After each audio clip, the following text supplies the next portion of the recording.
ज्या वर्षी समजा उन्हाळ्यात खूप पाऊस पडते पावसाळ्यासारखा, हो हो की समजा पावसाळ्यात पाऊस कमी पडणार, यंदा तशी परिस्थिती नाही, म्हणजे गेल्या वर्षी सारखी नाही.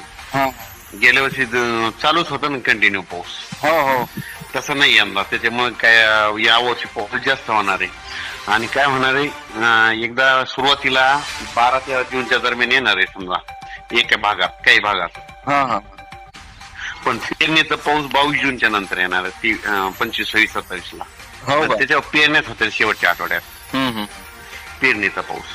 हम्म यावर्षी तुम्हाला सांगतो, हम्म शेतकऱ्यामध्ये ही गोष्ट लक्षात ठेवा, हम्म जूनच्या शेवटच्या आठवड्यात पाऊस येणार आहे हो पेरणीचा. का जूनच्या शेवटच्या आठवड्यात पेरणीचा पाऊस. हो का आणि अंदमानवर येणार आहे 22 मे ला येणार आहे.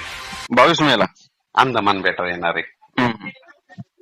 मग आता सर जूनच्या शेवटच्या आठवड्यात पेरणीचा पाऊस येणार आहे. जुलैमध्ये जास्त पाऊस पडणार आहे, ऑगस्टला कमी पडणार आहे, आणि सप्टेंबर ऑक्टोबर जास्त राहणार आहे. हो का मग त्याच्यामध्ये खूप तळे भरणार समजा सप्टेंबर ऑक्टोबरच्या याच्यात.